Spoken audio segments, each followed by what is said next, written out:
gosh. Turn off. They say robots are inevitable, so I've got 2 of them today, robots that exist in the real world right now that anyone can buy, and we're gonna see if I can train them to clean up my factory.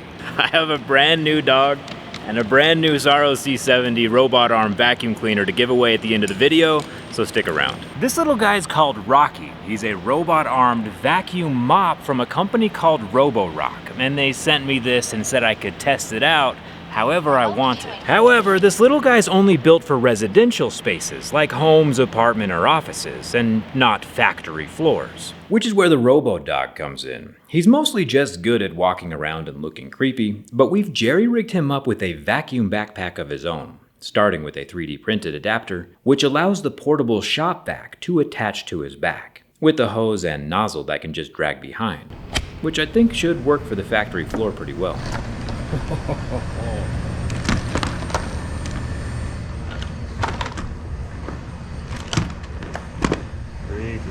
The clearance his legs provide will help avoid obstacles. Rocky, also known as the Saros Z70, is not quite as tall as the robo-dog. He sits at just under 3 inches, so he can mop under the toe kicks on kitchen cabinets. It's absolutely wild that he also includes a fully functional 5-axis robot arm that pops out of a trapdoor on his back like a daisy in springtime. Again, this is not a prototype, this is a real thing available to buy today. Taylor and Bailey run our customer service, and are actually surprisingly good at trash get ball. Oh! Scoring more often than not. Because we backed up. Because we backed up. However, with the shots that don't go in, Rocky, with his robot arm, is in theory supposed to be able to pick up the slack. The cameras and Starsight Autonomous System 2.0 let him recognize things he can lift, and use his robot arm to move them out of the way, clean up under where the object was, and continue on with his cleaning responsibilities. He can also organize and put socks into bins, or score 2 points by putting trash in the trash can. And of course, get some high fives from the ladies.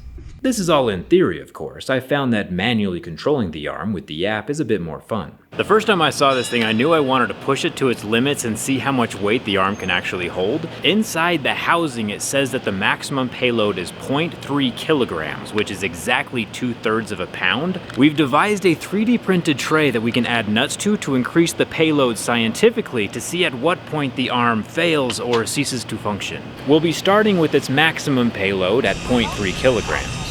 Perfect. Oh, wow. Moving up to 0.4 kilograms, lifting it up. There we go. 0.4 kilograms, dropping it back down.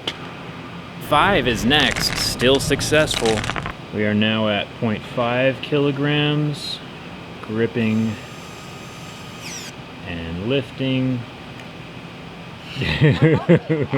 And finally, 0.6 kilograms, double the rated capacity for the Saros Z70 robot arm. Yeah. We're losing nuts.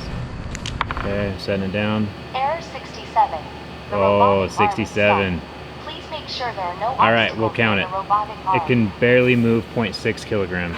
There you have it, at 0.6 kilograms, at double the rated capacity for the robot arm, we start to get a payload warning, but it's interesting that it can lift almost double what it's advertised. He actually looks kind of small in the warehouse space. The largest vacuum we have here, though, is actually the size of a giraffe. See, this is a laser behind me, and it atomizes metal, in our case aluminum for our wheelchair frames, and aluminum dust is extremely combustible, especially the finer the particles. This is the vacuum right here. Tall as a house, but it stores all the aluminum dust and keeps it safely in a place where it will not combust. so scary. This is just not right. Where was I? Oh yes, we're gonna go check out Tyson. He probably has the dirtiest area of the factory that our buddy here is gonna clean.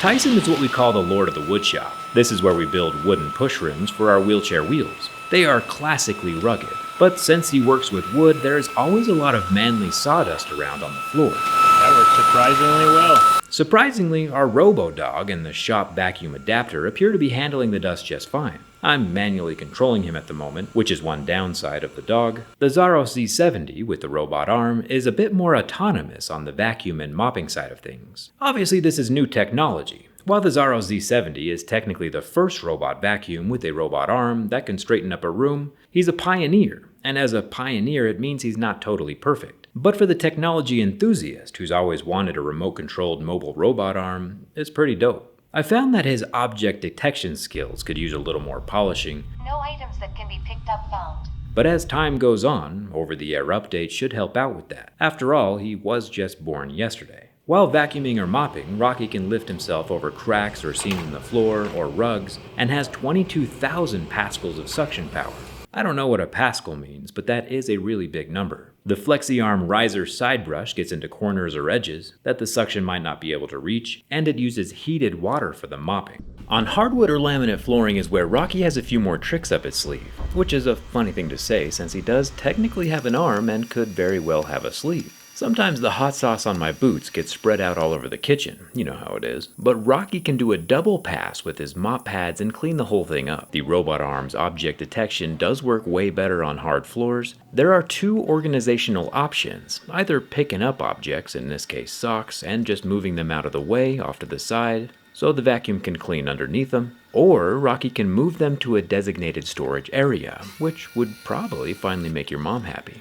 We have the robot sitting under this corkboard map where we have pins that are positioned everywhere in the USA where we've sold one of our off-road wheelchairs. The base station is where the Saros Z70 lives. I'll pull him out, flip him over. He might not be too happy about it. But these are the mop pads Mop mount removed. that are magnetically attached to the back.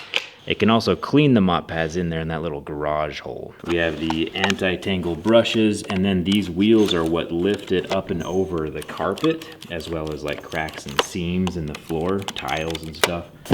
This is the water container, and this is where the dirty water accumulates after it cleans off the mop pads. And right here is where all of the dust and stuff that he picks up accumulates in the one large bag, so you don't have to keep on emptying out like the tiny little bags inside of the vacuum. The bigger bag just means less maintenance. I also like that there's a heating element inside that warms up the water before cleaning the mop pads, because we all know that hot water cleans better than cold water.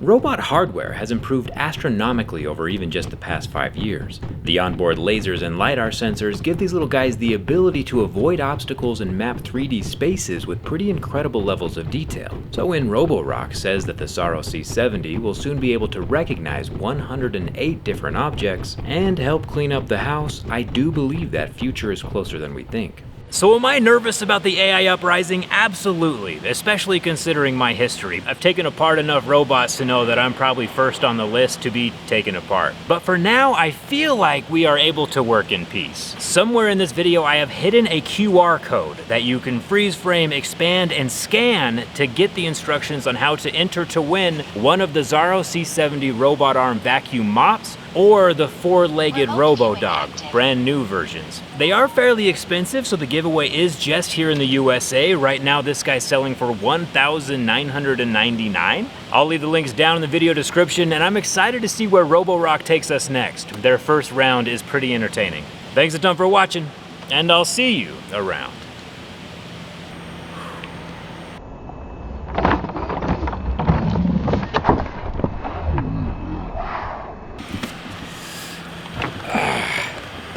Turn off. Legitimately hurt. Oh my gosh, dude. At least you got it on We'll video. leave that part out. Frickin' heck. Holy cow. You, like, smack your wrist really hard? Yeah, he's strong. Oof. I can still move it though, so. Well, Whew. first a robot.